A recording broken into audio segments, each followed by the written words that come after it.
Permaculture is a method of farming which replicates nature in the garden. Suitable even for the smallest plot of land, it's especially relevant for people living in towns and cities. Permaculture involves organic farming methods such as mulching, composting, and intercropping. It encourages the use of natural pest control, the planting of nitrogen-fixing trees, and the building of raised beds, which help to ensure that water is collected naturally. Right.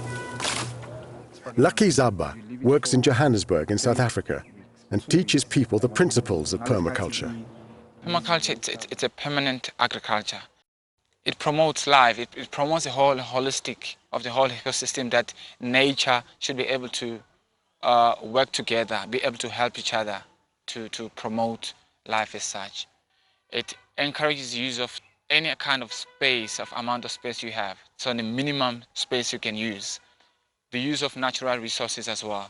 You are able to produce maximum produce at a lesser cost, less resources, but you're using natural resources. So even the most poorest, the most poverty areas, you're able to implement and adopt this kind of system.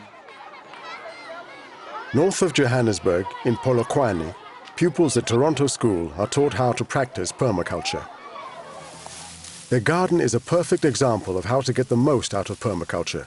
It produces a plentiful supply of nutritious vegetables, enough for the whole school to enjoy healthy meals. The principles of permaculture are integrated into the school curriculum. During a maths lesson, pupils learn how to measure out and make a raised bed.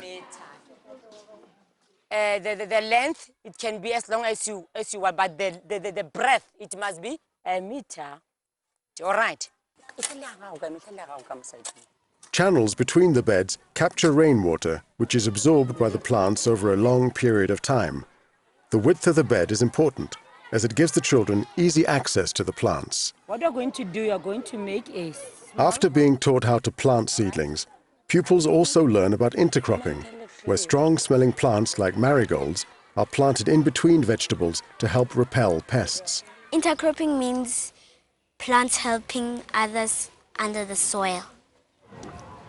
The main thing I have learned from our garden is we have vegetables like spinach, cabbage and lettuce and other vegetables, beetroot, carrots, onions, and we have fruit trees, a peach tree, a banana tree, and we have mealies in our garden, and we also have chickens. And the chickens help us to have manure. Composting is the next lesson. Pupils bring in waste material from home to help make a rich compost to feed the soil. Then comes mulching. The mulch is made up of grass and leaves and helps the soil to retain moisture. The school garden produces so much food that members of the local community help harvest it, and the extra vegetables are sold by the school. Profits are used to help fund school fees of children from poorer backgrounds. The garden also ensures that the children never go hungry, as teacher Anna Magoro explains. Even kids who sometimes don't have food at home, because we can be able to depict them from the classroom. One teacher will say, you see this kid, it seems as if she's from a poor family.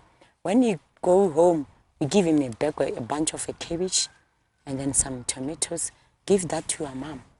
So you can see that we are really trying to improve nutrition of those who cannot afford. In the olden times, they used to say richness comes from the soil. It's true. If you want to be rich, work with the soil. This is really a skill. It's a very good skill for the kids. So I would like to urge people to really take permaculture as a serious thing in life, because it's here to stay. Everything is living because of permaculture. Thanks to the permaculture garden, the children now have a good understanding of how important fruit and vegetables are for a healthy diet. Yeah, go on, plant. We have tomato, green pepper, and onion. They make our bodies strong, healthy, and protect us from many diseases. When we mix these three, they make a nice, delicious soup. I like it. From Toronto.